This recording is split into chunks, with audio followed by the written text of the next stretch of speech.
Om Sahana Vavatu Sahanau Bhunattu Sahaviryam Karavavahai Tejasvinavadhitamastu ma vidvishavahai. Om Shanti Shanti Shanti. Om Sadashivasamarambham Shankaracharya Madhyamam Asmadacharya Paryantam Vande Guru Paramparam. Om Vasudeva Sutam Devam Kamsachanuramardanam Devaki Paramanandam Krishnam Vande Jagadgurum.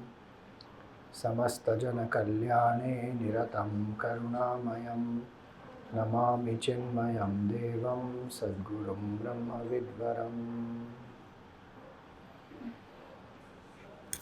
Hari Om. Salutations to all. Nice to have begun with some bhajans and remembered Bhagwan and the Guru. So right now what is happening in your classes? Which text is happening?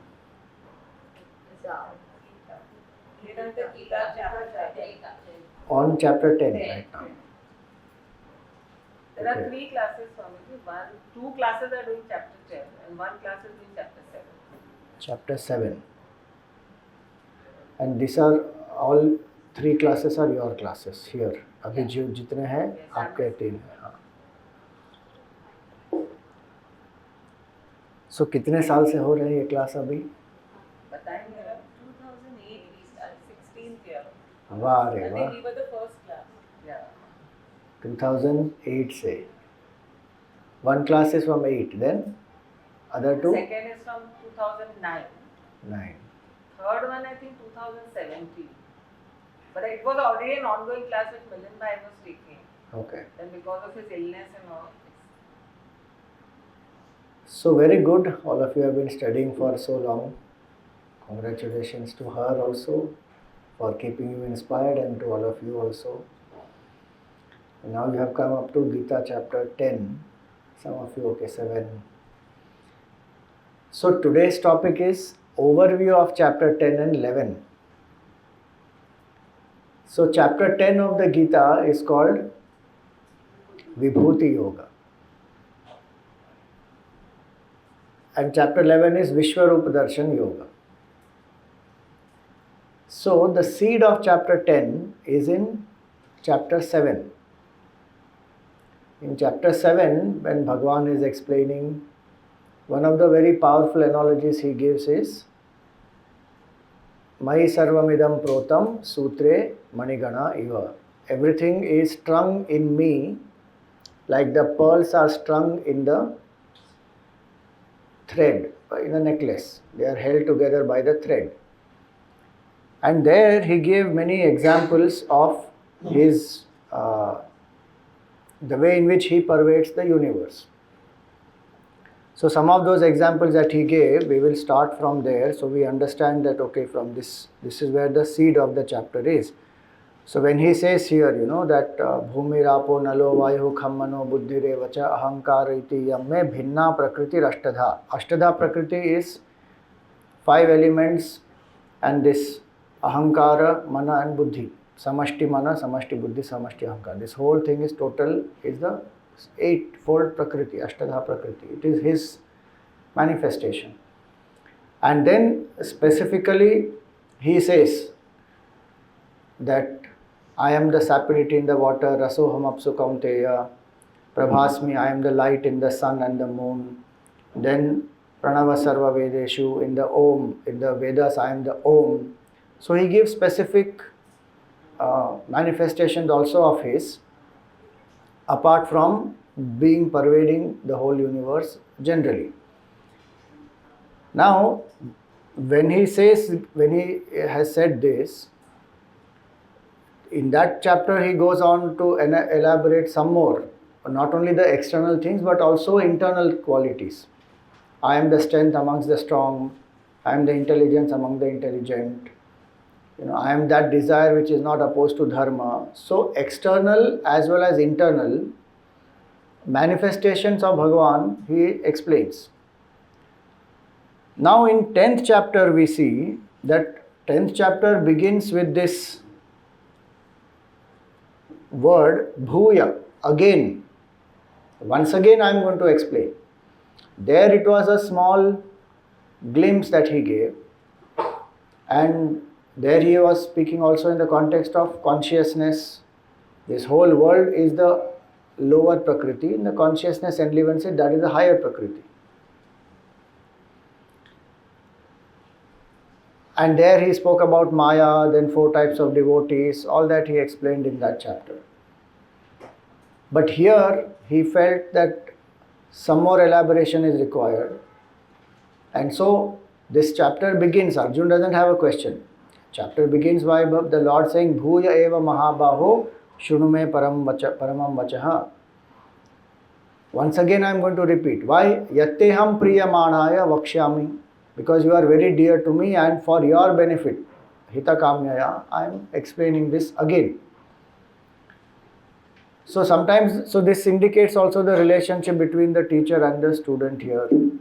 And this chapter begins with that beautiful relationship that Bhagwan has with Arjun. This is now a proper relationship as a student and the teacher. They have grown up together, they have, he is the cousin brother and all that, but in the second chapter he surrenders. And he says, I am your disciple, please instruct me, I am ready to be instructed. And so the whole Gita now flows through the Lord for the benefit of Arjun. Till now, Bhagwan has not given him this knowledge. When he surrendered, when he asked for it, then Bhagwan gave.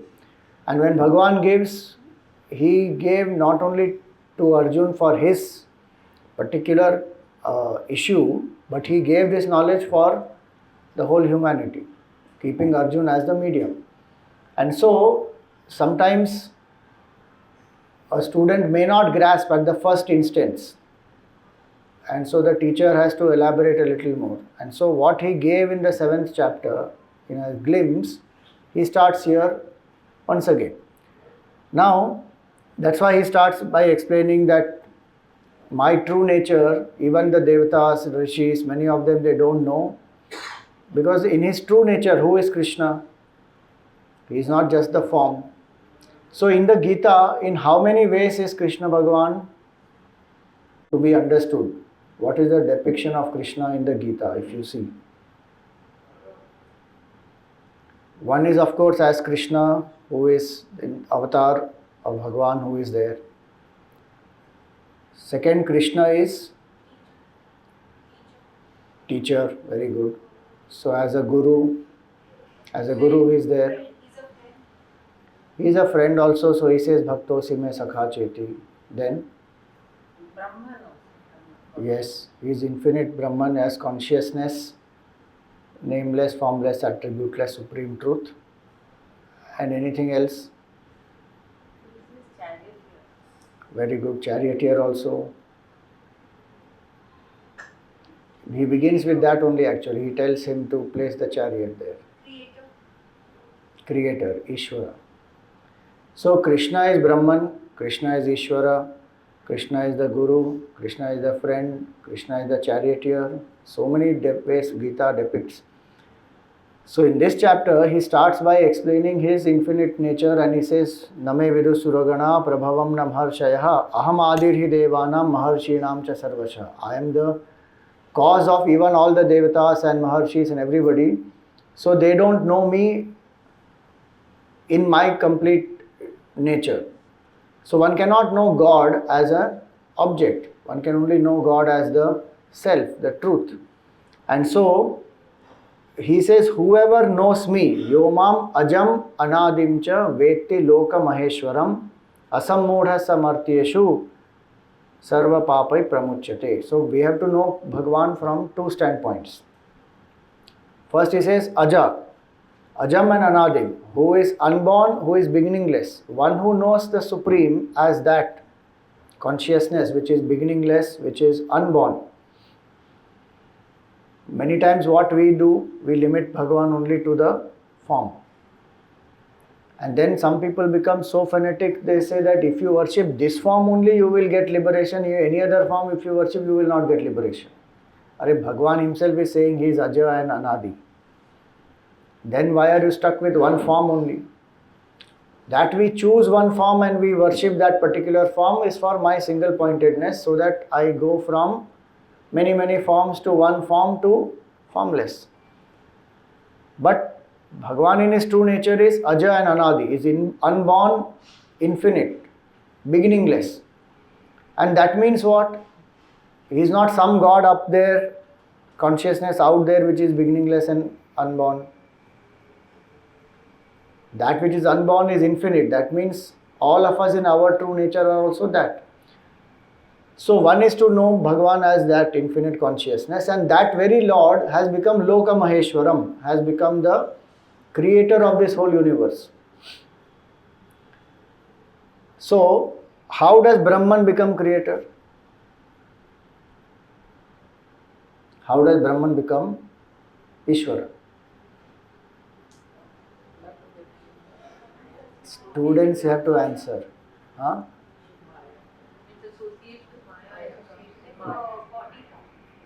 In association with Maya, she is saying, आप क्या कह रहे थे? With body?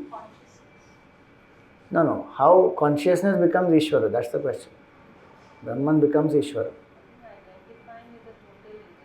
Identifying with the total intellect. Who is identifying with the total intellect? When it comes to any form. That's the question. How it comes to any form? That formless, nameless, attributeless truth, which is Brahman, how does it become Ishvara? Ishvara has a form or Ishvara doesn't have a form?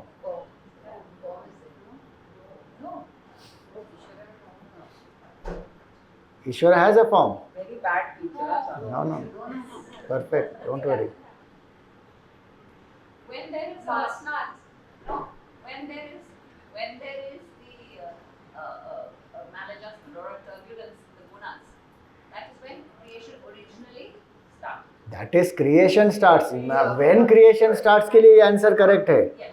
But how does Brahman become Ishvara? That's a simple question. How does Brahman Bas. Simplest. Brahman is plus Maya is equal to Ishwar. पहले उन्होंने बोला था actually, but I wanted to ask some more and see. So Brahman, using the power of Maya, becomes Ishvara. Ishvara by himself doesn't have a form, because Ishvara is the totality.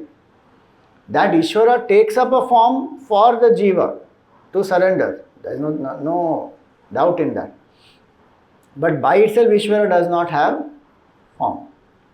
Ishvara is the totality. So whoever knows this, so your answer, by the way, was correct. I was waiting only for people to warm up little more and think.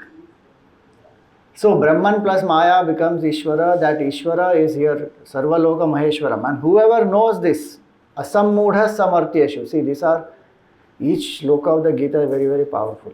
Asammudha Samartyeshu. That person is freed from delusion amongst the mortals. How much delusion is there about Bhagwan? You think about it. In our mind itself, as Hindus, how much confusion about God. And people make us feel lesser, because we don't have clarity about the tattva, because this knowledge and this philosophy, somewhere we got divorced from. So then people are making us feel lesser. Arey, you are worshipping so many gods, and what kind of gods you are worshipping? Monkey god, elephant god, what is all this? And everybody keeps saying Hinduism is, what is that word? Polytheistic. We are not polytheist religion. We are Advaitic religion. Monotheist only. We believe only in one infinite consciousness. But of course that infinite consciousness can take up as many forms as required. And that clarity one should have. Brahman does not have a form. Ishvara does not have a form. And that Very Brahman becoming Ishvara then creates the entire creation. How? From itself. Like the spider creates the web from itself. In the same way, the whole Srishti is an appearance of the divine. So for us, the Srishti also is Bhagavan. For us, the form of the Lord also is Bhagavan. So we worship everything apart from the form of the Lord. We worship everything, plants, birds, animals, everything we will worship. Why? Because this is Virat Rupa Bhagavan. Whichever culture says this, that Bhagavan is immanent and transcendent, both, that culture will be the most accommodative, peaceful, loving, compassionate culture. If you remove either of these, there is a problem. You think about it. So much of fanaticism in the world is why one of the reasons is somebody says God is only transcendental. You try to do anything to bring him to the worldly aspect, maar do unko. Arey bhai, why are you limiting God only to transcendental? And if somebody becomes fanatic and says God is only this one particular form, any other form you worship, you will go to hell. Now that also is a problem. Hindu culture has both transcendental and immanent. Immanent actually means all pervasive in the world. So Bhagavan is both transcendental as well as immanent. So when he says, whoever knows me as Aja and Anadi, as Brahman, and as Sarvaloka Maheshwaram, that person is asammudha, is freed from delusion. And if I understand these two very clearly, then the creation has come from here only. So everything here in this creation is divine. There is no other force from where the creation has come. Some people say, no, I don't believe in God, I believe in nature. So what is nature then? Which is why that definition is important to understand. Brahman plus Maya is equal to Ishvara. Brahman's power is Maya. Nature is not some independent power. Prakriti, Maya is all same. When we associate with Purusha, then we say Prakriti. When we associate Brahman, then we say Maya.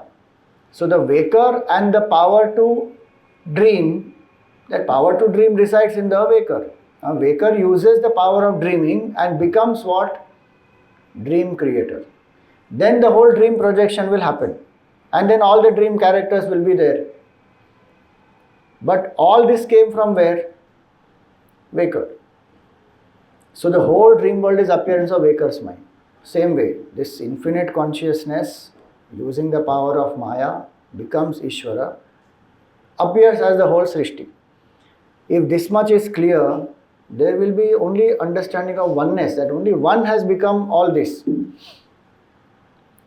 Which today science also is saying. Science also is searching for singularity, unified field theory, uniting all the forces, going beyond space and time continuum, exactly same. Vedanta goes little more subtler, saying it is the Atma within, it is the truth, which is the absolute reality, which alone is infinite. Now, if this much is understood, asammudha samartyeshu sarva papai pramuchyate. Now that source has manifested as the whole Srishti. Bhagavan in this chapter, 10th chapter, he starts by enumerating the subtler aspects. He doesn't, because he already given some examples of the grosser ones in terms of the, what we just spoke, the Punyo Gandha Prithivya Amcha Tejas Tejas Vinamahav, all that he said in the 7th chapter. So here he starts by saying Buddhi, Jnanam, Asammoha.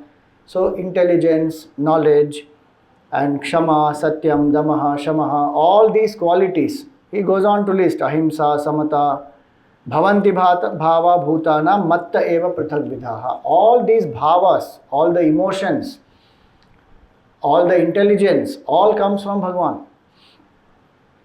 So many times we think of our emotions as what? Swamiji, I am a weak person because I am an emotional person. So we think emotions are something which cloud us, which delude us, which make us attached, make us weak. And what is the stereotyping of an emotional person? Emotional person cries. Just because somebody cries, first of all, doesn't make them weak. Just because somebody cries doesn't mean that they are only sentimental and they are any lesser than somebody who is intellectual. These are all stereotyping. Arjun cried or not? In the battlefield, right in between two armies, he has tears in his eyes. He doesn't think, my God, what will people think? I am the greatest archer of these times and all these people are there and I am a man. How can I cry? मर्द को दर्द नहीं होता. Luckily, these stupid stereotypes were not there at that time. मर्द को भी दर्द होता था, उसको अच्छा भी ठीक, उसको कोई उससे तकलीफ नहीं थी. It was okay. He felt crying. He cried in front of भगवान कि भाई I am confused now. Tell me what to do. So Bhagavan says, Bhavanti Bhava Bhutanam. All these emotions also they come from me. Values they come from me. Then he says, Etam Vibhutim Yogam cha Mamayo Veti Tattvataha. Whoever knows my Vibhuti and my yoga and the essence, three things. Saha avikampena yogena yujyate natra samshayah. That person will be established in tremorless yoga. ये कहाँ से आया ये tremorless yoga? कर्म योग सुना है, भक्ति योग सुना, ज्ञान योग सुना, राज योग भी सुना, ये अविकम्प योग कहाँ से आया? Actually गीता में बहुत सारे योग हैं.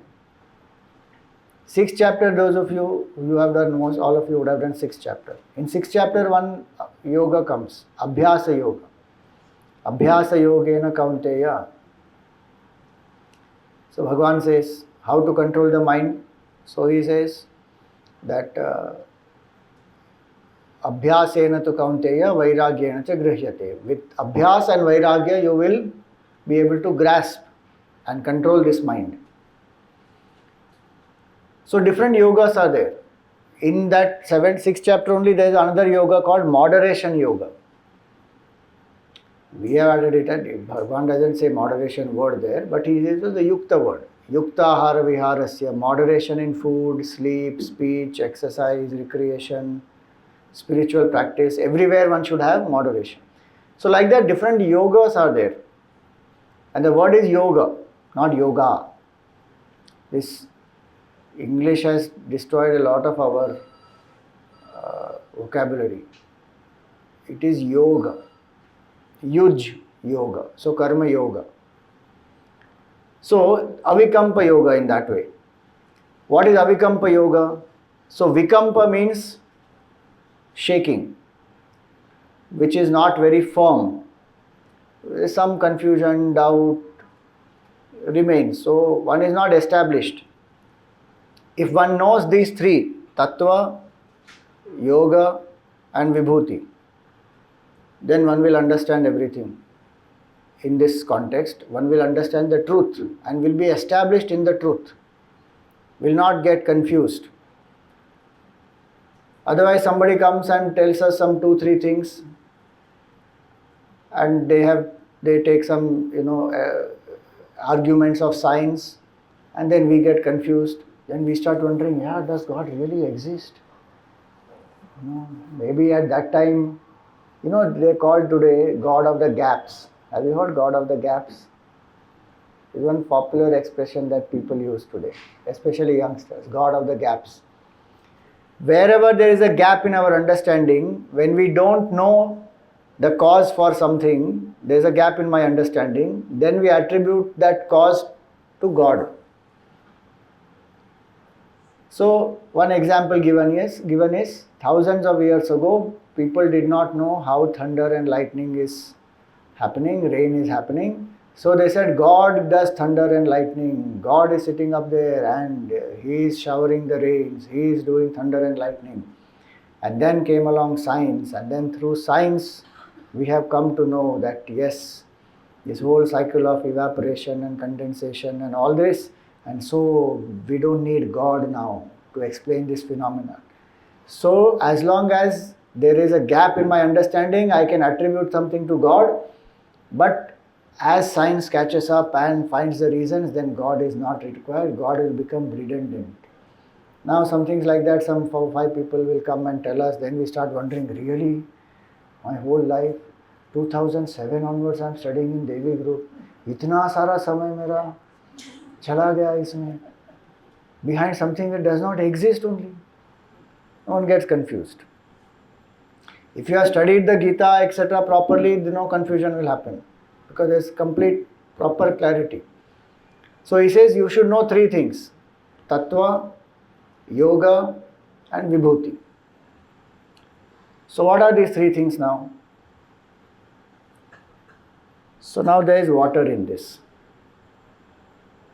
So water in its Tattva is one of the 5 elements. We say it has, whatever you can say, it is made up of hydrogen and oxygen. That is the Tattva, essential nature of this water.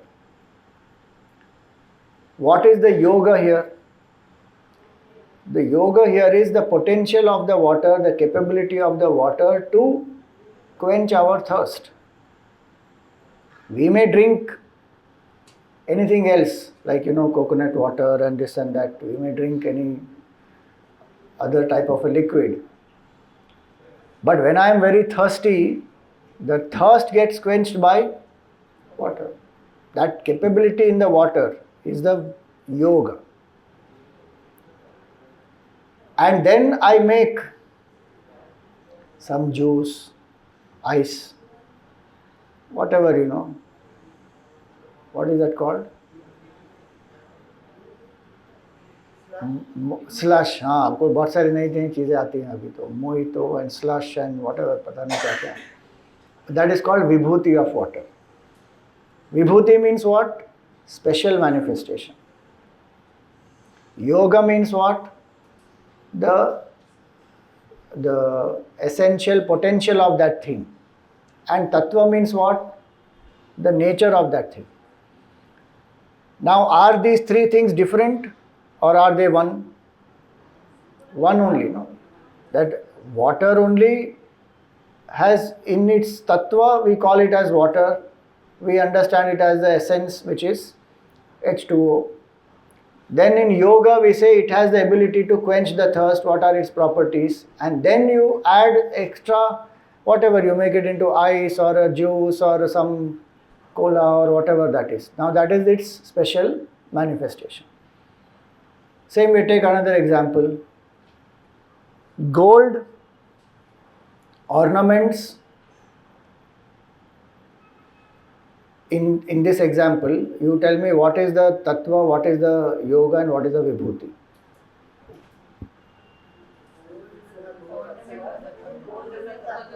Gold is a Tattva. Chemical composition and its tattva. Yeah, gold's chemical composition, whatever that is made up of, that is the Tattva. Then what is the Yoga?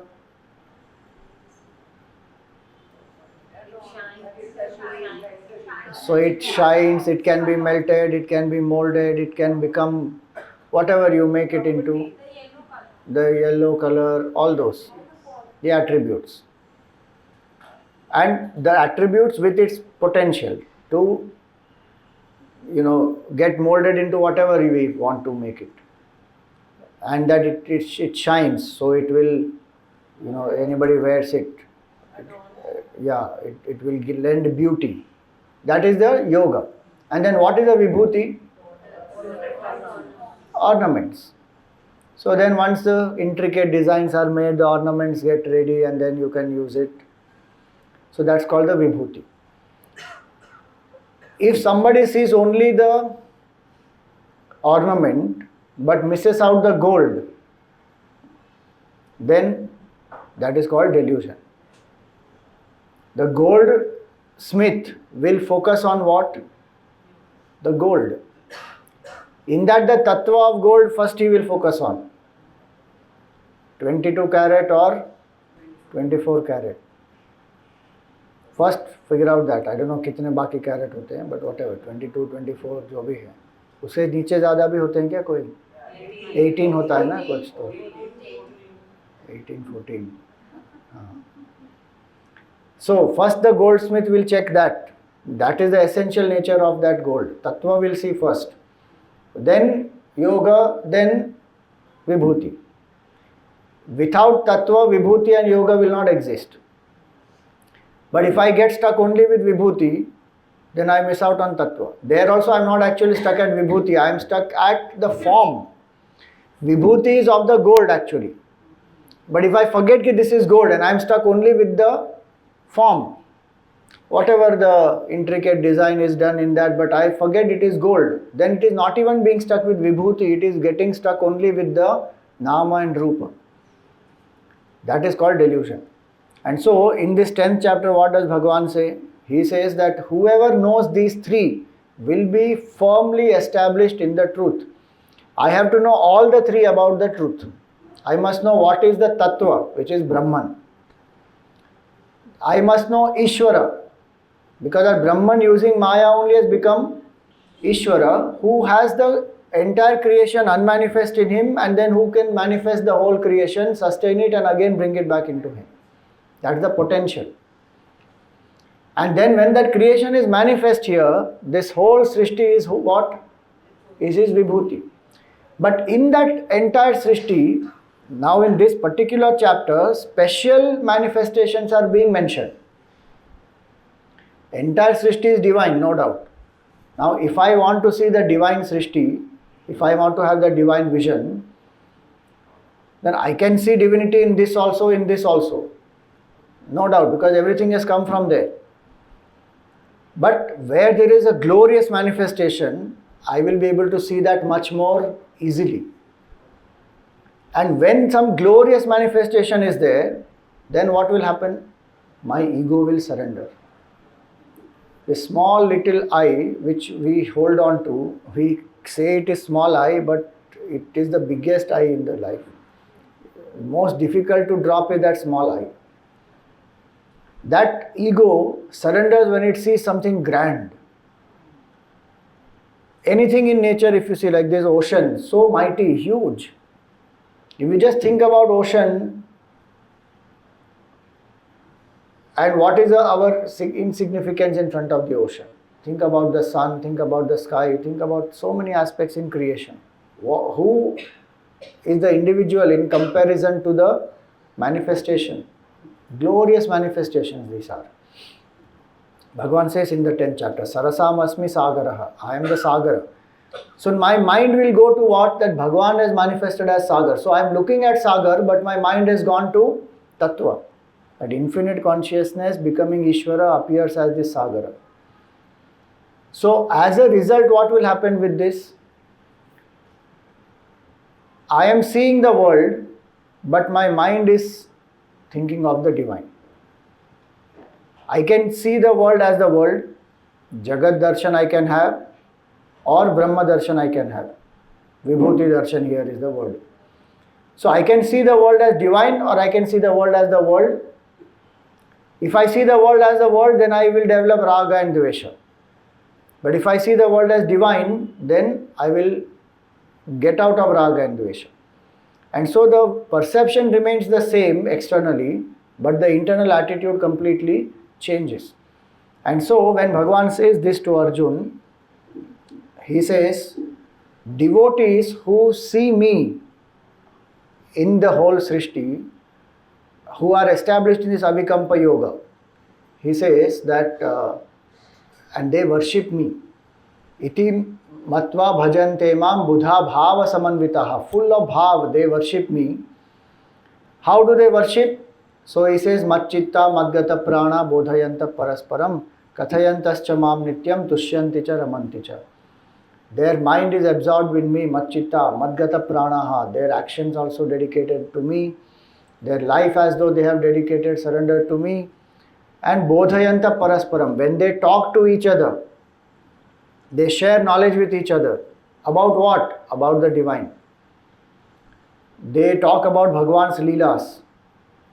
And they delight in that. Tushyanti cha ramanti cha. So two devotees, when they meet, what will they speak about? About bhakti, about sadhana, about Bhagavan, about Ishvara.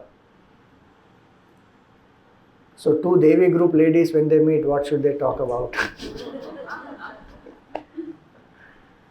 As per the Gita, people want to know now what is the practical application of the Gita. Yeah. Practical application is this. Two people who love sports, when they meet, if they love cricket, what will they speak about? Cricket, and which team is number one and which team is number two, who is a good player and what is the match and how they won and how they lost and all that. They delight in cricket. Match हो जाता है, commentary चलते ही रहता है. There is a post what you call post match analysis. Match होगा पूरा 3 घंटे का, पोस्ट मैच एनालिसिस होगा 6 घंटे का. Why one loves cricket. Stock market, to people when they meet, if you have no interest in stock market, the moment these two people meet, you will say bye bye, चालू हो गया इनका. Like that, when two devotees meet, they will talk about Bhagavan.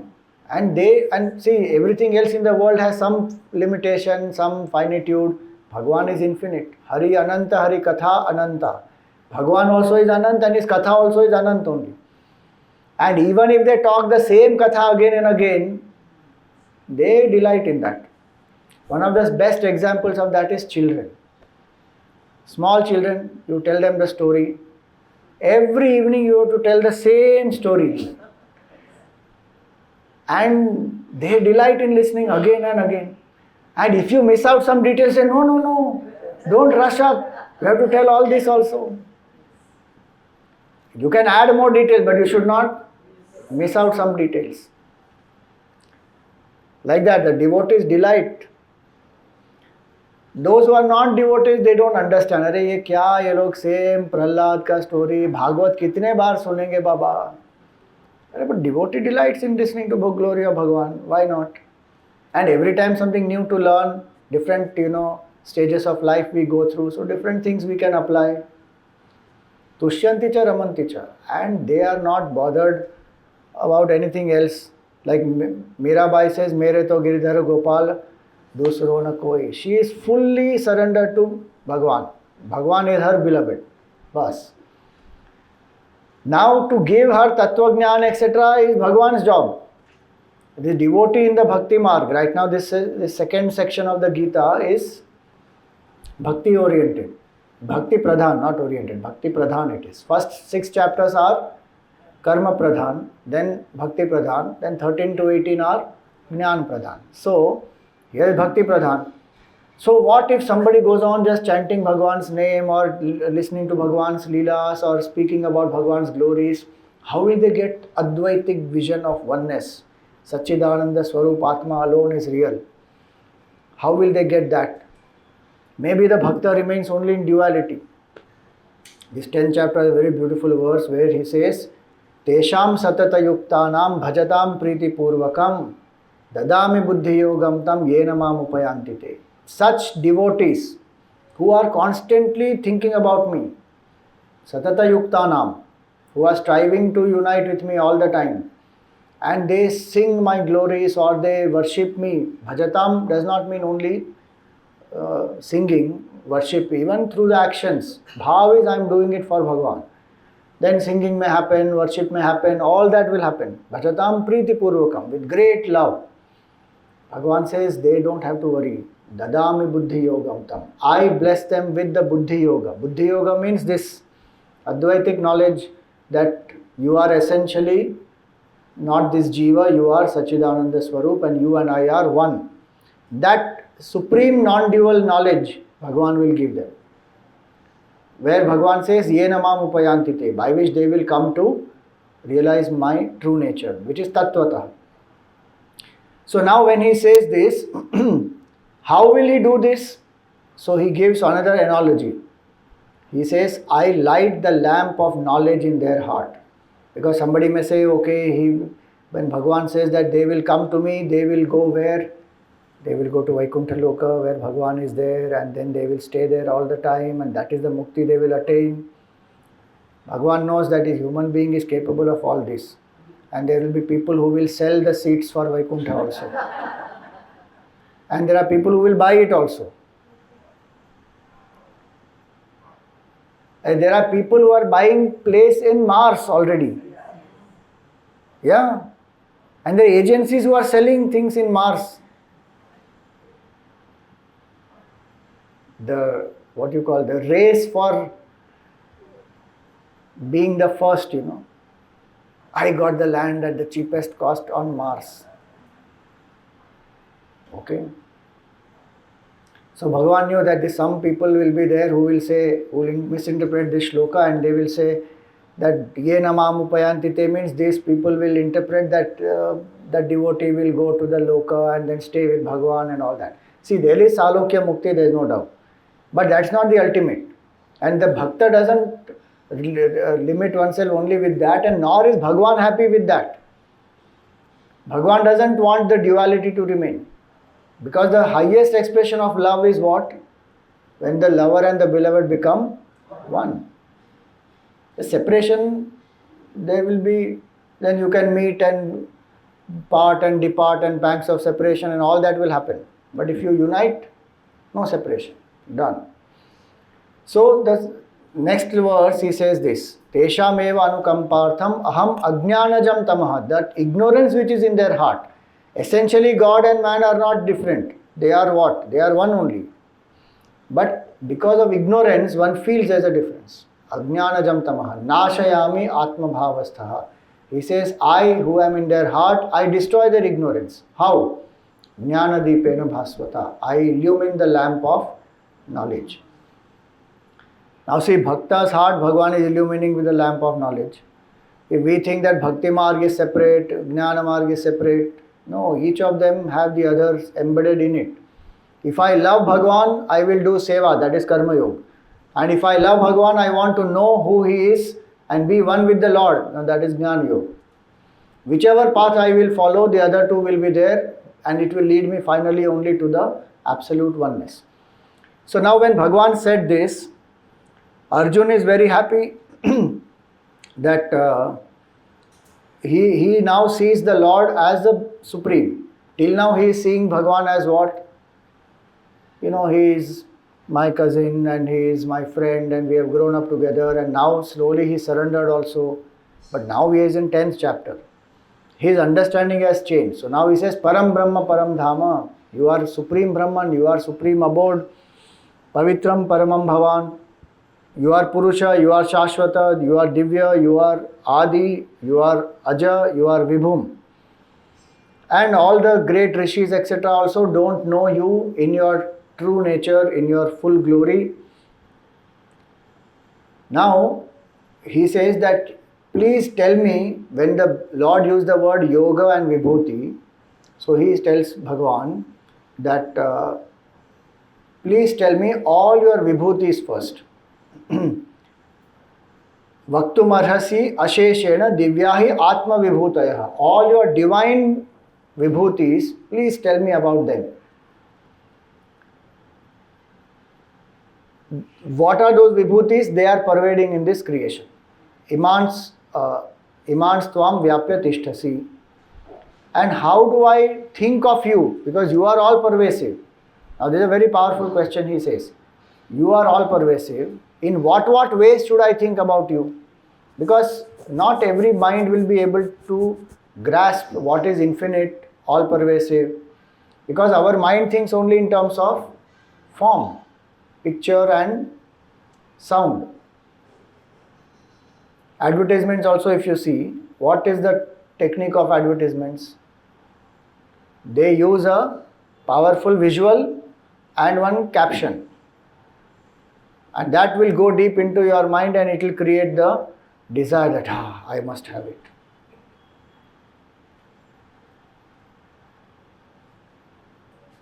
Some of the popular ones, suppose,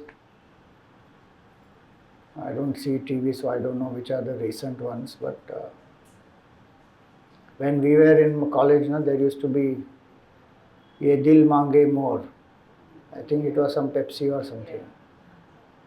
So now that picture and that caption, that has gone inside. And the way in which they will word it is, it will drive you to buy more of it. Lace chips, I think it was something, no one can eat just one. Something like that they had a caption. So it will induce us to buy more. So name and form. Now we need name and form. So he says, you are all pervasive, no doubt, but in which all ways should I think of you? You please tell me. Keshu keshu cha bhaveshu chintyosi bhagavan maya. Vistarena atmano yogam vibhutim cha janardana. So he says, with elaboration, you please tell me both these. What is your yoga and what is your vibhuti? So when he says this, your yoga and vibhuti, Bhagavan says, my glories are infinite, it can't be restricted, but I will tell you main ones, pradhanyata kuru shrestha, a few main ones I will let you know, and then you can decide. There are many, infinite are the glories. And the first thing he says is most beautiful. And this shloka is chosen by Ramana Maharshi as the single most important shloka of the entire Gita. Is this verse number 20 of 10th chapter. You repeat after me. Aham atma gudakesha sarva bhutashaya sthitah aham adischa madhyam cha bhutanamanta eva cha. He says, first vibhuti he enumerates is what? Aham atma gudakesha. He says, I am the Atma. Sarva bhutashaya sthitah. In the hearts of all the beings I reside. And that Atma itself is that infinite consciousness which has become Ishvara, because he says, Aham adischa bhutanam. I am the beginning of all the beings. Madhyam cha. I am their middle sustenance, and anta. So means what? In this shloka, Bhagavan told us that our Atma is not some tiny little thing inside us. It is that infinite cause from where the whole Srishti has come. So that Atma is that Brahman. We are not some part of that Atma, okay? We are not some small little parts of that Jivatma, this Paramatma, and now we will all merge and become one with Paramatma. There is no emerging and merging happening. The wave is a part of the ocean, if you see from standpoint of the wave. But if you see water, then there is no part, there is no whole, there is no emerging, there is no merging. There is only water. Simple. Absolute truth is that only. Now we have forgotten that and identified with the body, so then we say that okay, this is Jivatma, that is Paramatma, Jiva has to surrender to Paramatma. When that surrender happens, what is that surrender? Dropping false identification. I am not this. Comes to realize, I am that one truth only, and there is nothing else except one truth. So this is first vibhuti. So we generally think vibhuti means outside. But what does Bhagavan do? Which is the first vibhuti of Bhagavan? Atma. Which means what? Each of us is a walking, talking vibhuti of Bhagavan. As many jivas as they are there, that many vibhutis are there. Just that we don't know that. So having said that, now in this, I am not going to go into each of these. This is anyway an overview, and you go into each of these examples. He gives his vibhutis from different standpoints. So one, he will tell about his vibhutis in nature.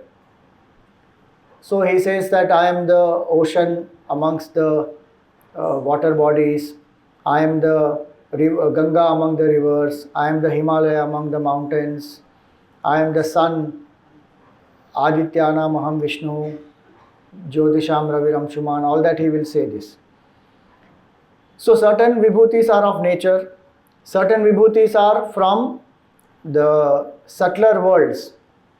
So he says amongst the commander-in-chiefs, he says, I am Skanda, Skanda Senani Namaham. Then he says, I am Rama Shastrabhritamaham. Amongst the people who have weapons, I am Ram.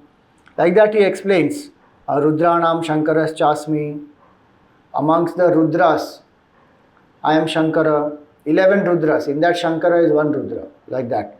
Vittesho Yaksha Rakshasam. I am Kubera amongst those who are wealthy. So I am Kubera. Then Meru Shikarinamaham. I am the Meru Parvat amongst all the mountains. Like that he gives Maharshinam Bhriguraham. Of all the Sapta Rishis, I am Bhrigu. Then he gives also certain things which are subjective. So he says Yajnanam Japa Yajñosmi. Of all the spiritual practices, I am Japa Yajna. Chanting the name of Bhagwan. He says that is a Vibhuti of Bhagwan. We take Japa for granted. Ram Ram Ram Ram Ram Ram Ram. Aaj ka mala ho gaya. And then people ask also, Swamiji, my Japa mind wanders, what to do? Mind will wander in Japa if Bhavana is not there. That way mind will wander in anything now when Bhavana is not there. Suppose I don't like, what is it called? Opera. Suppose I don't like that, I don't enjoy, and forcefully I am taken there. I sit there and I watch, okay, somebody dancing and then they are screaming at shrill voice. Kya kar rahe yahan pe ye log? People are, why can't they just normally sing? So if I don't have taste for it, I don't have love for it, then I won't enjoy it. Bhav is required.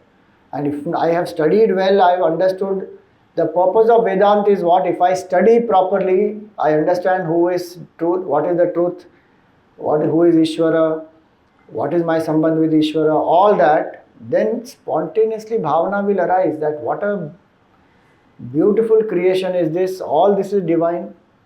Any aspect of this, we appreciate, like now this painting is there, such a nice painting that has been done. Now you will appreciate, wow, beautiful, the sky is nice, the lake is there and the ship is there, oh, such a lovely vision, and how the painter has painted it, and then you admire the painter. Looking at the Srishti, if our mind doesn't admire the creator, then I am not seeing the Srishti properly. Because what level of sophistication is here in each aspect of the Srishti. So when one sees all this, then bhavana will arise. So he says, Adhyatma Vidya Vidyanam. I am the spiritual knowledge amongst all knowledge. I am the japa amongst all practices. Then Vada Pravadatamaham. I am the ability to discuss and then come to the conclusions. Vada, where discussion happens. So Devi group is what? Mananam Pradhan. It is discussion oriented, reflection oriented. We should ensure that it does not become Shravanam Pradhan. That we come only to listen. So Gurudev always used to say that one of the duties of the Sevak or the Sevika is what? To ensure that each one participates. Speak, ask, discuss, participate. Otherwise what will happen? In that sadhana, it is very easy just to listen. When we start reflecting, when we start talking, then a different churning process happens. Yes, listening, in that process of discussion also we are listening to others, there is no doubt, but we are not limiting to listening. So Vada, he says, Vada is a Vibhuti of Bhagwan. And the purpose is what? Through that discussion come to the truth. Otherwise many times discussion also, some people discuss. Sometimes in a group discussion you find all types of people. Some person is Mr. Right. Whatever this person says is right. Whether that is logical, illogical, doesn't matter. Now he holds on to that, I am Mr. Right. Second person is Mr. Wrong. I don't know what is the truth, but whatever you say is wrong. Third person is Mr. Opponent. Whatever you say, I will oppose. No, not like this, not like this. Fourth person is Mr. Open. Who is open, who is not interested in ego games, who is interested in knowing what is the truth. So, Vadaha, Pravadatamaham. So like that he gives some examples, and then he also takes some difficult examples and he gives. He says, Mrityuhu sarvaharas chaham. I am death who devours everything. In death also one can see the vibhuti of Bhagavan. Why? Because beings are born from the Lord, stay in the Lord, go back to the Lord. Yes, there is sorrow at that point in time, we miss the physical presence of that person, etc. But what we should remember, when he says aham adischa bhutanam and anta evacha, I am the beginning, I am the middle, I am the end also. So if we see that they have come from the Lord, they are divine and they have gone back to their own divine nature. That's why we say what? That may they discover peace, may they attain happiness, they attain the feet of Bhagavan. That's what we say. So the idea here is that Mrityu sarvaharas chaham udbhavascha bhavishyatam, and then he says amongst women he manifests as these special qualities. Kirtihi, Shri, Smriti, Medha, Dhriti, Kshama. 6 qualities. Kirti, Shrirvakshanarinam, Smritir, Medha, Dhriti, Kshama. All these are, first of all, even Sanskrit grammar wise also, they are all feminine words. Second, he has used the word Narinam. And he says, these are my special vibhutis in the women. Another meaning is, those women who have these qualities are his special vibhutis. Both ways one can understand. Swamiji, what about men? Arey, here you are glorified. Either ways there is a problem. If women's qualities are not given, then they say women are ignored, they are not highlighted in the scripture. This is, what is that called? Gender discrimination. Scriptures are male biased. If you give enumerate, then they will say, what about men? उनके बारे में क्या बोला? This is just to say that these are such beautiful qualities. Bhagavan says these are all his vibhutis. Kirti, who is the most famous? If you think about it. How is Kirti vibhuti of Bhagavan? Kirti is the love of the mother, most selfless and the purest. That's the highest example given for love. Kirti. Shri. Woman is the embodiment of Mother Lakshmi. Her presence itself, she is only Shri. It's not that she brings wealth, so she is Shri. She is Shri. Kirti is Shri. Because the way in which, so they say, that you teach a man, you teach a individual. You teach a woman, you teach a whole generation, a whole family. In so many other ways, the qualities that she has, that itself is a wealth. The bhav, the emotions, the love, the compassion, the kindness, all that. Kirti, and of course she has the ability to generate and produce wealth also. It's not that in the earlier days women were confined only to the homes and men were only working. That yes did happen because invasions happened in our country, but if you see actually the Vedas and even otherwise, how many queens are there in our country? Show me any other country that has that many number of queens and that much power they have wielded. Tell me names of some queens of Bharat. First is Lakshmi Bai, then Ahilya Bai, Jhansi ki Rani Lakshmi Bai, Ahilya Bai, then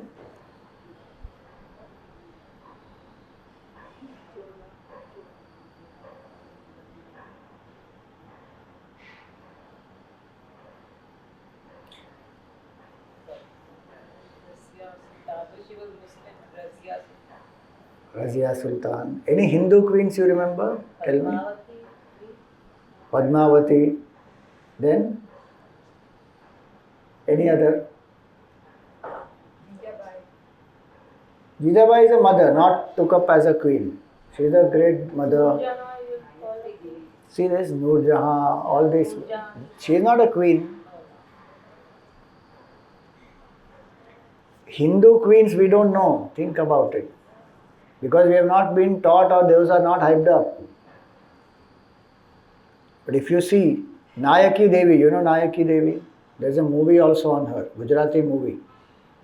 She defeated Ghazni. And Ghazni killed her husband. She had a small child. She defeated Ghazni and she forgives him and sends him back. Ashamed, Ghazni never came back to India after that. That is Ghazni, Nayaki Devi. Then there is Rani Abakka. Two Abakka Ranis are there. Two Chennammas are there. Rudrama Devi is there. And there are movies on each of them now. Beautiful. So many great queens. In Northeast, there is one queen, Gaindulu. Each of them, if you see, how much they have contributed for this country. It's amazing. So, Kirtihi, Shri. So, in our culture, in our country, it is not that gender bias was there. People were ruling kingdoms also. Women were ruling kingdoms also, running the Veda Pathshalas and many things. So, power also they wielded. They generated enough wealth also. Kirti, Shrir Vakcha Narinam, Smriti, memory. Memory, so one can't beat women in that. You start any conflict, women can tell you 20 years before what happened. You may forget, but she will remember. That's a good quality of women, that they have memory. Man forgets very easily. You tell him to buy something and come, he will buy everything else and forget that and come. Memory. Kirti, Shri Vakcha Narinam, Smriti, Medha. You know, Medha is intelligence. Smriti and Medha we should differentiate. Otherwise, generally we think Medha is memory. Smriti is memory. Medha is intuitive intelligence. And do you know, Medha is that which makes the women most eligible and qualified for realization faster than men also. Because truth is realized through intuitive capability. And that women have already developed. So Medha, Smriti, Medha. Intuitively they will know so many things. It's not only day-to-day intuition, it is spiritual intuition also. Both. So Smritir Medha, then Dhriti is fortitude. Overcome all obstacles and achieve the goal. And Kshama, forgiveness. Mother Earth is the highest symbol of forgiveness. We trample upon her every day, but that's why her name is Kshama. So all these are beautiful qualities. So some vibhutis are within, some vibhutis are outside in the world, in nature, in the subtle Adidaivik world, in the spiritual realm, in the practices. Like that he gives different vibhutis. And finally what does he say? All these vibhutis, Yadyad vibhuti mat sattvam shrimadurjita mevava tattadeva avagachatvam mama tejvamsa sambhavam. It is one small amsha of my infinite teja. This entire srishti is one small glimpse of that infinite truth. And what is Bhagavan telling us? We are one with that infinite truth. But what do we want to hold on to? No, I am this. Leaving infinity, one is stuck with one. So if I understand the vibhuti, what will I come to realize? That tattva is manifesting as all these glorious vibhutis. So Gurudev said, what is vibhuti yoga? To see the one in the many. So apparently there is a division, there is plurality, but actually there is only oneness. All of us are one. And the best example Gurudev used to give for that is our body. The whole body, each part is different from the other. No part is the same. Even in the hand, if there are 5 fingers, each finger is different from the other. It has uniqueness and unique capability. But what is my vision? I pervade this whole body. And so he used to give example. If your tongue is bitten by your own teeth, what will you do? With the hand, will you punch your teeth and say, how dare you bite the tongue? Now pay the price for it. No. If the finger pokes the eye, will we destroy the eye or will we Same hand will go and rub the eye. So there is a vision of oneness. If this vision of oneness comes to us, so when we see the vibhuti, open eye meditation can happen because of the vibhuti. Those who feel, closed eye meditation is very difficult. Either I go to sleep or the mind wanders. Then do open eye meditation. Or you can do both also, closed eye meditation also and open eye. So when I see the world, I see vibhuti of Bhagwan. And when I close my eyes, I have darshan of yoga or tattva of Bhagwan. So our culture does not give us any excuse for not meditating. If you can meditate, withdrawing the senses, think of the tattva, meditate. If you can't meditate that way, see the world but admire the creator behind it. So I can see the ocean and what will my mind go to? Alaska cruise karna chahiye kabhi na kabhi. This neighbor of mine went to Alaska cruise and came, and she was saying so many nice things. But my husband is not taking me. Pata nahi kab hoga, kya hoga, kaise karenge. Now my mind has gone from Sagar to Alaska, neighbor, Rag, Dvesh, everywhere. But if I say that this is the ocean, this is the glory of Bhagwan and how gloriously the Lord manifests and Sagar Devta is here and how Bhagwan only becomes the water. You just imagine this much water, if some little water which is there in our house, if we have to have it in our tap, one motor has to run, it has to go up in the tank, from there pressure will be created when it is pumped down, then we get the water in our tap. One day if that watchman has gone to sleep and he has not put on the motor on time, what will happen? No water, people are panicking. And for that much electricity, that much effort, everything, and Bhagwan effortlessly evaporates this water, it becomes the clouds, he becomes the wind, it goes somewhere, rains on the mountains, becomes the rivers, flows, nurtures and nourishes so many people. I mean, if you just think about it, what all is just happening. Effortlessly it is happening and we take that for granted. So if I see the world and my mind goes into it, ki what level of divinity is there here and how Bhagwan sustains all of us, then my mind will go into a meditative state thinking of the Lord, my raga and dvesha will reduce. So that's the practical application.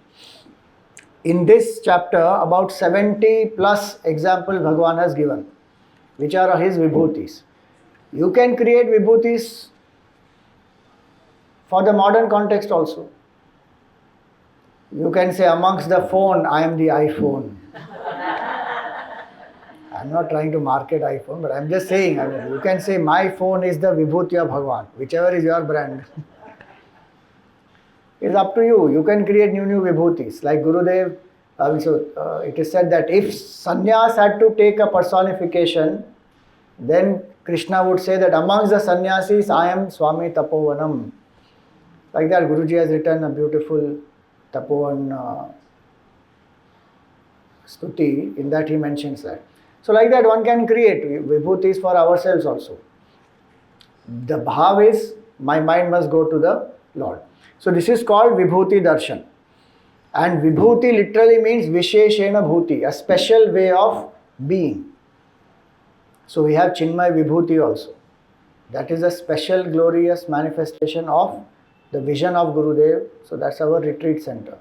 How many of you have not gone to Chinmaya vibhuti? 2. Not gone. 1, 2, 3, 4, 5. क्या बात है, आप भी नहीं गए? अरे एक camp तो बनता है, एक डे टू नाइट ट्रिप भी जाके आ सकते हो आप. Go in the early morning, visit there. My ideal suggestion is go and stay one night. There's so many nice things to see there. There's a Maruti Mandir, there is Pranav Ganesh Mandir, there is Swanubhuti Vatika. You will fall in love with that Swanubhuti Vatika. There is a full Chinmay Jivan Darshan. Very many nice things are there. There is a Dhyana Vatika. So, especially monsoon time is the best time to go. See if you can go. If you can plan with Vibhaji one nice Devi group outing, जाके आओ. Just now we did in August one camp, Sankat Mochan Hanuman Ashtakam camp. We did 2 days in Vibhuti. So like that, monsoon retreats, you can go do some satsang there and come. So that is Chinmaya Vibhuti. Now this is the Vibhuti Yoga. What is a Vishwarup Darshan? So to see the one in many is Vibhuti, but to see the many in one is the Vishwarup Darshan. So how does a Vishwarup Darshan begin? So Arjun, he wants to see the Aishwarya of Bhagwan, which is the glory of the Lord. So in Vibhuti Yoga, one will see the world externally, but there is a boundary of space and time. So in the 10th chapter, the word Vibhuti is used and then the word Yoga is used. Now in that we saw Vibhuti is the special manifestation outside. Yoga is the potential, the source. All things, like we saw water has the ability to satiate the thirst. Now all the liquids, juices and whatever you make, the base will be this water. So you can say all the juices are in water. If you see all of them in one place, that is Vishwarup Darshan. So that is the Aishwarya. So if you see in the 9th chapter, so seed of 10th chapter was in the 7th. Seed of 11th chapter you find in the 9th. In 9th Bhagavan said, Pashyame Yogam Aishwaram. See my yoga and my Aishwarya. So Gurudev used to explain yoga word there to refer to Vibhuti Yoga. And then he used to refer to that word Aishwarya as 11th chapter. So that's why Arjun also says, Drishtam ichhami te rupam Aishwaram. I want to see your glorious Vishwarupa, which is your Aishwarya, where everything comes together. Here he is seeing one. So if I am seeing the sagar, then I am not seeing the lion. If I am seeing the lion, I am not seeing the mountain. Even if I see some 5-7 vibhutis together, I am still seeing only limited. In Vishwarup, everything comes together. He says, Drashtum ichhami te rupam Aishwaram Purushottama. What is your Aishwarya? I want to see that cosmic form. See that desire of Arjuna. From the dilemma that he had, that should I fight the war, I want to run away, I don't want to face this, etc. He has come to this state where he wants to see the cosmic form of Bhagavan. This whole universe is the Virat Rupa of Bhagavan, no doubt, and Virat Rupa only is Vishwarup also. But as I said, it has a space and time boundary. If you remove that space and time boundary, one will realize the absolute truth. But in between these two, the Vibhuti Darshan and the Adhyatmic Darshan of oneness with the truth is the Vishwarup Darshan, which is a mystical vision. It cannot happen through the physical eye. And that's why Bhagwan actually, when Arjun said, Bhagwan is very compassionate. As soon as Arjun said, Bhagwan, I want to see your Vishwarupa, Bhagwan showed him the Vishwarupa. But then Bhagwan realized that this Arjun is not able to see, he can't comprehend. Like nowadays we have this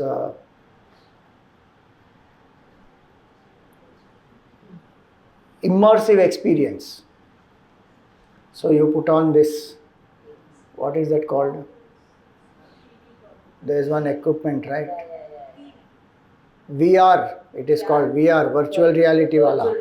So this virtual reality headset, VR headset you put, and you are sitting on the chair only.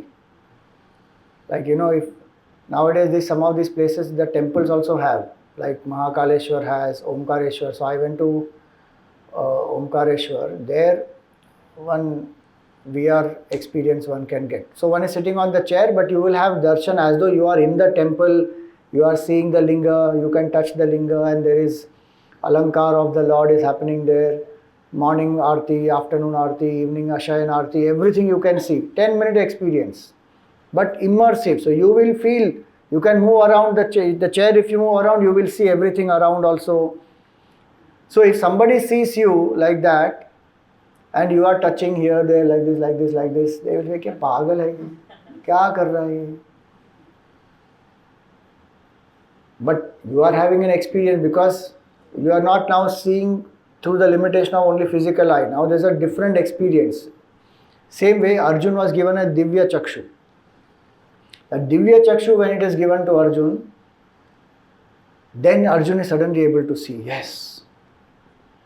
Have you seen the videos of, some of these children, they, first time when they are able to hear, when they don't have hearing capability and when that machine is there and then first time they hear sound, you see the expression on their face, so cute. Some of them when they are able to see first time, very heart touching actually, you see their experience, how it is, because they have not experienced a certain dimension of this world and suddenly now sounds are all there, colors are there, manifest. Imagine Arjun's situation where he is seeing the whole Vishwarupa compressed in the form of Krishna. And so when he sees his Vishwarupa, he sees everything in this, thousands of hands and legs. So what does that mean? Does Vishwarupa mean that, okay, the paintings, many times if you see, there is one huge form where so many heads will be there, so many hands, so many legs. Is it like that Arjun saw? See, that's a depiction, because finally you have to depict in 2D, you will depict like that only. But what Arjun saw is every hand belongs to the Lord, every mouth belongs to the Lord. When he says Sahasrabaho, he says this, so many of these things that he sees. There's a very nice shloka that comes here. Aneka Vaktra Nayanam Anekadbhuta Darshanam Aneka Divyabharanam Divyaneko Dyatayudham. So he sees so many hands, so many legs, so many ornaments, so many faces. And all this he is seeing, past, present, future combined. So time boundary is removed, space boundary is removed. And he says that he sees the creator also, Brahmanam Isham Kamalasanastham. So he is seeing Brahma, Vishnu, Mahesh also. He is seeing all different species, the snakes also, birds also, Aneka Bahudara Vaktra Netram. Then he is seeing Devatas also, Rishis, Munis, the whole Srishti in one form, compressed in one. And at the same time, he also sees the events, what has happened in the past, what is happening now, what will happen in the future. And he sees that actually Bhagavan is behind all this. We think we are doing, but actually the Lord is doing everything. So he sees that Anadi Madhyanta Mananta Viryam Ananta Bahu Shashi Surya Netram. He has infinite number of hands, sun and moon are his eyes. So he sees one Vishwarupa. He sees 7 worlds down, 7 worlds above, 14 worlds. Dyavya Prithivyorida Mantaram Hi. All this is pervaded by what? One truth. Like that he gives one whole elaborate description of the entire Srishti. So imagine all the Vibhutis along with the whole Srishti, everything in one place, past, present, future. Now that vision is a very bewildering vision. Arjun gets very scared, and he also sees death, destruction, mass destruction of the whole Srishti. Imagine destruction of the entire Srishti if you and I have to see. Terrific it will be. One natural calamity if we see, we get terrified. No? Some video also, not even we are inside that. One video of a natural calamity, if you see a tsunami coming somewhere and sweeping away the whole place, some earthquake has happened somewhere, so terrible. And Arjun sees the entire Srishti getting destroyed. And cycles of such creations are happening. And destructions are happening. And then Bhagavan also shows him specifically. Because Arjun had asked Bhagavan that, I don't know whether I should fight the war, whether they should win over us or we should win over them. He was very confused in the 2nd chapter. So Bhagavan shows him that you are going to win. and he shows the death of all these Kaurava forces. And the description here is between the teeth. Bhagwan is crushing them. Churnitai ruttamangahi. He has become death as though he is devouring. And they are getting crushed, and some of them are stuck between the teeth of Bhagwan also. Danshta karalani chate mukhani. Terrific. Arjun sees all that. At the same time, he also sees what? That the form is very effulgent. You know, there is one verse which comes here. Devi Surya Sahasrasya Bhaved Yugapadurthita Yadibha Sadrishi Sasyad Bhasas Tasya Mahatmanaha. Like thousands of suns, if they rise at the same time, what will be the effulgence? One sun only we can't see. Thousands of suns they are rising at the same time, Yugapad. That was the effulgence of this glorious Vishwarupa. And Bhagwan, when he has become time, he is destroying everything. That verse of this 11th chapter is what Robert Oppenheimer remembers when the first nuclear blast happened. There's an interview of his also. And this movie which came out now, no, Oppenheimer. In that they mention this. Kalosmi lokak shaykrit praviddaha. That I have become time and I am engaged in devouring the entire creation. So Arjun sees creation, sustenance, destruction, effulgence, brilliance, all that. And Arjun surrenders. His individuality is completely dissolved. See, even vibhutis, when we see, our individuality will dissolve. But when massive vision like this happens, then so there is no other. The ego, even if it wants to retain a little bit, it can't retain. It will just surrender. Because the vision of totality is so, what you can say, it will blast the ego. So Arjun actually surrenders and he is scared also. And Bhagwan shows him that I am the doer, Arjun. So this chapter has one of the most powerful learnings, and which is very unique only to this chapter, is Arjun is shown that he is winning and Bhagwan is the Karta. So Arjun was told by the Lord that even without you, they are not going to survive. In no other chapter this comes. He says, without you also they will not survive, Arjun. So you just be an instrument and do your duty. And in fact, I am the doer, but you become the enjoyer. Bhagwan is very kind. If I am the doer in the world, I want to be the enjoyer or not? But Bhagwan says, actually I am the doer, you enjoy. Bhungshva Rajyam Samriddham, you win, you enjoy. Rule this kingdom, enjoy.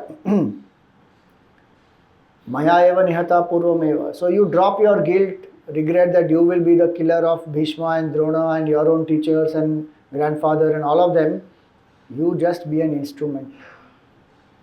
This tells us the subtlest truth, which is predetermination. Every single thing is predetermined. Our mind will not accept that. That's why Bhagwan tells this when? In the 11th chapter. Not in the beginning. Why? Because somebody will be not mature enough to understand and they will misunderstand everything. Saying, anyway, Bhagwan is the doer, what do I have to do? Nothing. Why do I need to even act? That is a misunderstanding. This philosophy is not to make us fatalistic or escapist, or to say that what is the use of Purushartha, Purushartha only is not there.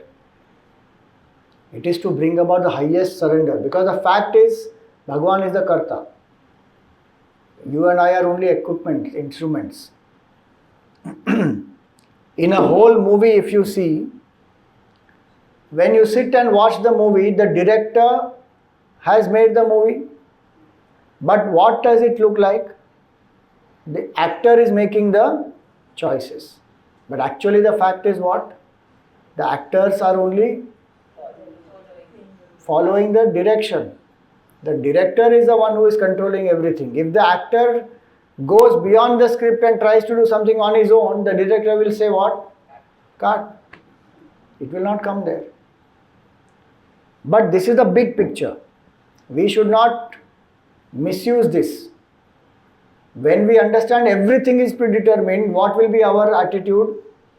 Why should we do it? I will do my duty without doership. Why should I do can be a misunderstanding in our mind, so we may try to shirk off responsibility saying Bhagwan is the Karta, I am not the Karta, so what is the point? That's a misunderstanding that will happen. And that's why Bhagwan says that Nimitta Matram Bhava Savya Sachin. He uses the word Savya Sachin for Arjun in this chapter alone. Savya Sachin means who can shoot with his left hand also, meaning who is ambidextrous. So we can do action. 2 hands we have. Bhagavan says you do your duty to the best of the ability but drop your doership, because what is binding me is my doership. Action by itself will not bind. My doership will bind. And I feel the choice at this moment. Bhagavan gave me the choice.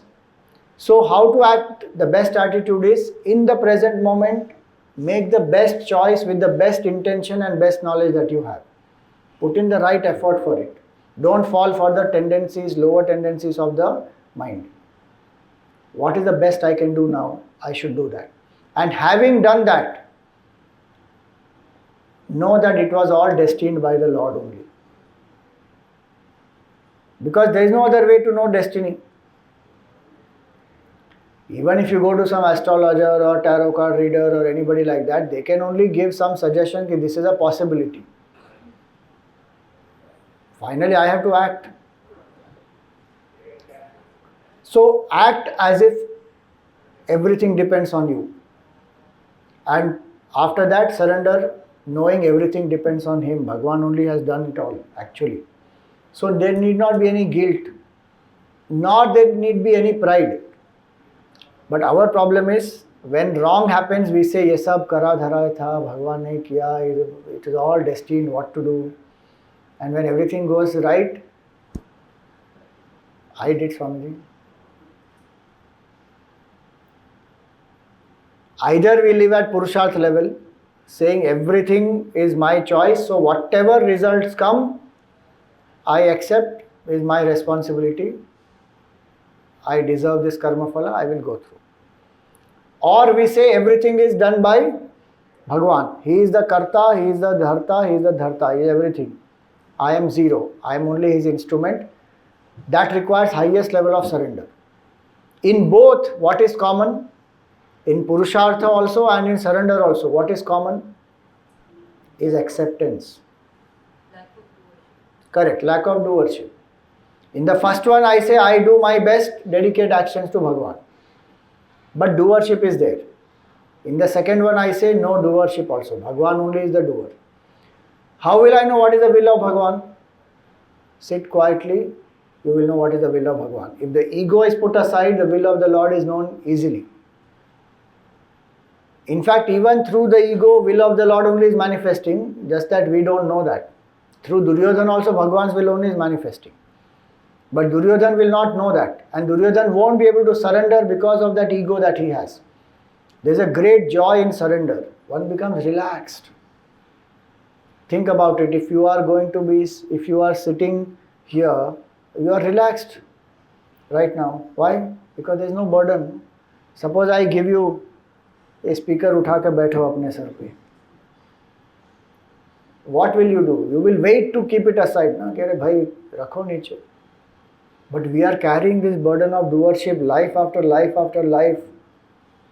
When the fact is Bhagavan is the doer. So Bhagavan indicates the highest truth in this, which is again uniqueness of this. The whole purpose of Vishwarupa is to bring this fact to Arjun that you are not the doer at all. And so why are you carrying the guilt of it, the pride of it, the pressure of it? No need. Drop the doership, drop the enjoyership also. Does not mean I stop actions and stop facing the result.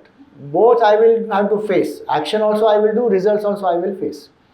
So when Bhagavan has said this, Arjun understood. He prostrates to the Lord, surrenders to the Lord, and he also asks for Bhagavan's forgiveness. He says, Bhagavan, I am sorry. I didn't know who you are. You are the Lord of the whole universe. And I called you just like anything, hey Krishna, hey Yadava. I would have tapped you also sometime and hit you on the head also, and all kinds of liberty I would have taken with you. He says, I am sorry, please forgive me. How? Piteva putrasya sakheva sakhyu. How a father forgives the child's innocent pranks. Child doesn't know the child is kicking the father. Father doesn't take offense. Like a child is forgiven by the father. Piteva putrasya sakheva sakhyu. Like a friend will forgive another friend. And priya priyayar hasi. Like a lover forgives the beloved. In that way, you please forgive me. I have taken you for granted. You think about it. Have we also, as jivas, not taken Bhagwan for granted? If you think about it, literally each of us is a Dhritarashtra. Dhritarashtra means what? One who has grasped something which does not belong to him. Blind is one quality of Dhritarashtra. He did not have the vision. But Dhritam Rashtram Yenasa, the kingdom does not belong to Dhritarashtra actually. It belongs to Pandu and then Yudhishthir. He was only a caretaker king. But he does not leave the kingdom. He is holding on to what does not belong to him. And the whole war is fought for what does not belong to him. 40 lakh people died in that war. In that, not only people, we should say males who died are 40 lakh males. Apart from all the horses and the elephants and all of those, all because of what? Attachment of this Dhritarashtra. Think. How are we Dhritarashtra? This entire Srishti belongs to Bhagwan. But we are grasping it, getting attached to it, and we are saying, this is mine. And then I will it to my children, I will give this much to this child, that much to that child, all that. Functionally one may have to do all that, but psychologically we carry that burden of doership, enjoyership, I, me, mine, where the whole thing Bhagwan belongs to Bhagwan. So now when Arjun says, you please forgive me, I have taken you for granted, Bhagwan concludes by saying that this form that you have seen, you can't attain this form by any amount of study of the Veda, or by tapa, or by yajna, or by dana. Why? Because this entire form can be shown by the Lord out of His grace and His will only. Vedic study will give us the essential knowledge of the truth, how to live in this world, what are my duties, what I should not do, all that. But this Vishwarupa Darshan can't happen by just the study. Nor it can happen by any amount of yajnas or any amount of dana. This will generate punya. Not that we should not do any of these sadhanas. We should do. But if I want to have darshan of Bhagwan, it will happen only through kripa of Bhagwan. These will help me to become eligible for that. It will purify my mind. And then like Arjun said, I want to see drashtum ichchami te rupam. Like that we will have a desire. And so Bhagwan ends this by his assurance. Jnatum, drashtum, tatvena, praveshtum cha parantapa. You can have all the three. One can know about the Lord, be intellectually convinced about who is Bhagwan, what is his nature, how he is one with us and all that. Then you can have drashtum, you can have darshan of Bhagwan, your Ishtadevata's Rupa one can see. Because from this Vishwarupa, Arjun tells Bhagwan, now you please come back to the normal Rupa because this is unbelievable, I can't handle this more, please come back to regular Rupa. So Bhagwan comes back to Saumya Rupa.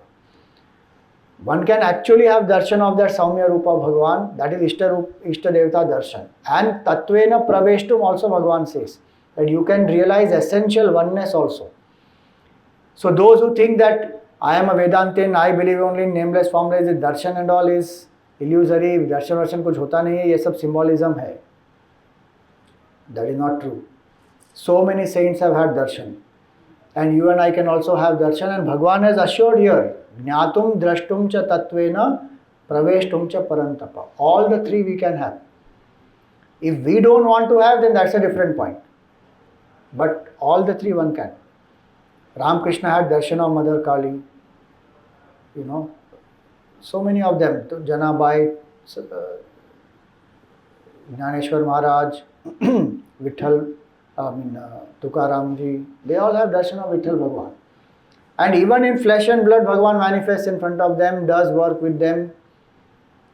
Lot of people, saints, Vivekanand ji was given darshan of Mother Kali by Ramakrishna Paramhamsa. He sent her to Mother Kali 3 times. Mother Kali gave darshan to him also. So these are all examples of so many saints and Mahatmas who have had darshan, and there is a glory in that. You and I admire some role model, some sports star, film star, and we feel, अरे तो मुझे मिलना है, उनके साथ selfie लेना है. And suppose you meet them and you take a selfie and you put on the social media, you get so many likes, you feel, ah. They are mortal beings. That Bhagwan's the darshan, the devotee has a feeling, मुझे भगवान का दर्शन चाहिए, and Bhagwan actually comes for them. He does not come only to destroy the wicked people, he actually comes to give darshan to the devotees. So this is the 11th chapter, Vishwarupa Darshan Yoga, where he concludes by saying you can have all the 3. You can see, you can know him, you can see him, you can be one with him. And in that seeing, you can see Vishwarupa also, you can see Ishtarupa also. Swamiji, how will we see Vishwarupa? You pray to Bhagwan and Bhagwan will bless you with the divine vision and he will only show Vishwarupa also. We don't have to worry. The best part in this whole thing is we have to only surrender. I'll end with this. Elevator example you have heard. You must have seen elevator, no? Automatic elevator in so many malls and everywhere you have now. What do? You just stand. Take the first step and stand. Then it will take you up automatically. This is like that. One surrenders to Bhagwan, Bhagwan only will uplift and give whatever is required. So today we stop here. Anything you want to ask, share, welcome. You said the transcendental and immanent. Immanent is all pervasive and transcendental means in every field. No, transcendental means Satchidananda Swarup Atma, which is beyond all manifestations, which transcends everything. That is transcendental. Satchidananda Atma, where there is non-duality, that is the transcendental truth, which is nameless, formless, attributeless. Then the immanent is what is all pervasive. Okay, one announcement I want to make.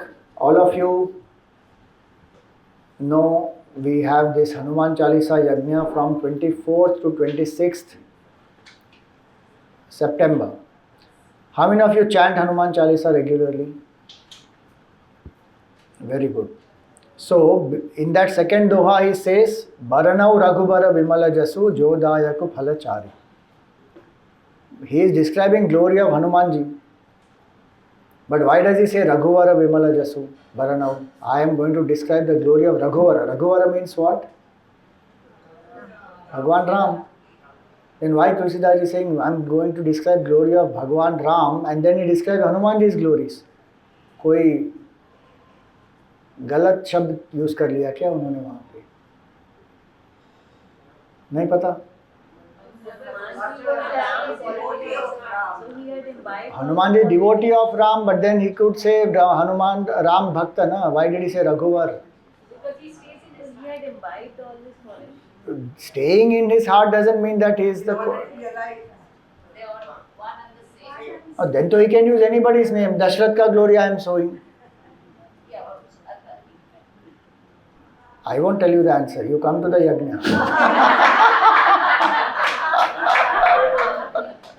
You want to know this रहस्य, no? Hanuman Chalisa का रहस्य है. रहस्य जानने के लिए आइए.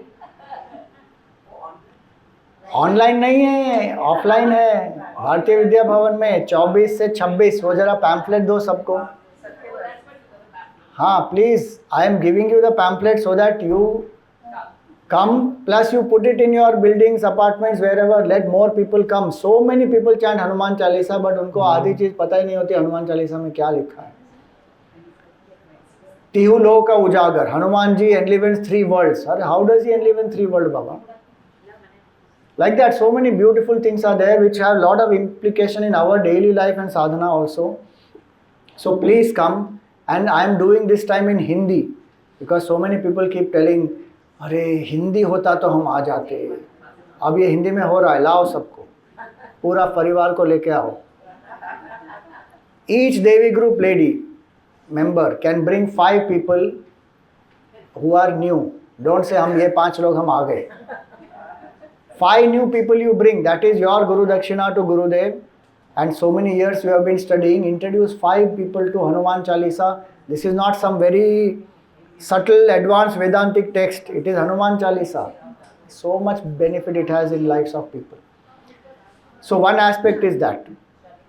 Second aspect is, if you can serve in some way for the yajna. A yajna means a cooperative endeavor for a selfless cause. All of you have studied in 3rd chapter. When we are organizing this yajna, a lot of effort is required. And in small ways, if you are able to serve, then it will be very helpful. The yajna team needs support. Please come together to organize, to publicize. Word of mouth is most important. Spread this to as many people as you can and let people come to Bharati Vidya Bhavan. 700 is our capacity. If 200 Devi group members are there, each of them bring 5 people also, we will be able to have a lot of people who will get introduced, or if they are knowing Hanuman Chalisa, they will know the depth.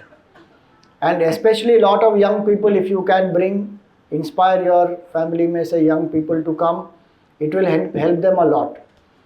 So 3 days only, 3 evening programs. And in that we have 3 parts of the program also. Every day we will do the chanting. 6:45 we start Hanuman Chalisa, Samohik Path. Everybody will sit together and chant. That itself has enough vibrations to inspire us. Then we have the talk. And then every evening 10 minutes at the end we will conclude with some practice, a spiritual practice. So people have something to learn which they can continue at their home also. So spread this word and let maximum people attend. Thank you.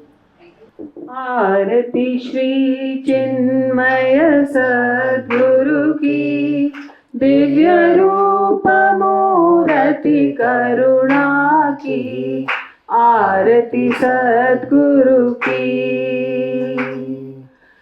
चरणों में उनके शांति समाए, शरणागत की भ्रांति मिटाए, पाप ताप संताप हरण की, आरती श्री चिन्मय सद्गुरु की, आरती सद्गुरु की। वेद उपनिषद गीता को गाया, धर्म सनातन फिर से जगाया, शुद्ध नीति प्रीति शंकर की, आरती श्री चिन्मय सद्गुरु की, आरती सद्गुरु की।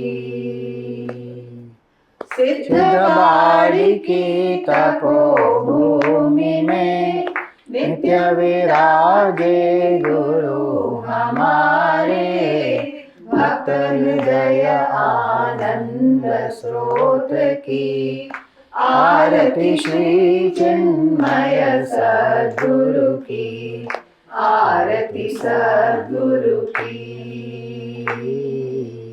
आरती सद्गुरु की। श्री सद्गुरुनाथ महाराज की जय। There is a camphor in. Light that camphor.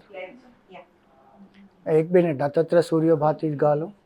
ओम न तत्र सूर्यो भाति न चंद्र तारकं, नेमा विद्युतो भान्ति कुतोऽयमग्निः, तमेव भान्तमनुभाति सर्वं, तस्य भासा सर्वमिदं विभाति। श्री सद्गुरुनाथ महाराज की जय। बोलो गणपति बाप्पा, मंगल मूर्ति, बोलो सर्वत्र गोविंद नाम संकीर्तनम, गोविंदा गोविंदा। श्री कृष्णचंद्र भगवान की जय, गीता मैया की जय, आनंद की जय। We stand as one family, bound to each other with love and respect. We serve as an army, courageous and disciplined, ever ready to fight against all low tendencies and false values within and without us. We live honestly the noble life of sacrifice and service, producing more than what we consume and giving more than what we take. We seek the Lord's grace to keep us on the path of virtue, courage, and wisdom. May thy grace and blessings flow through us to the world around us. We believe that the service of our country is the service of the Lord of Lords, and devotion to the people is the devotion to the Supreme Self. We know our responsibilities, give us the ability and courage to fulfill them.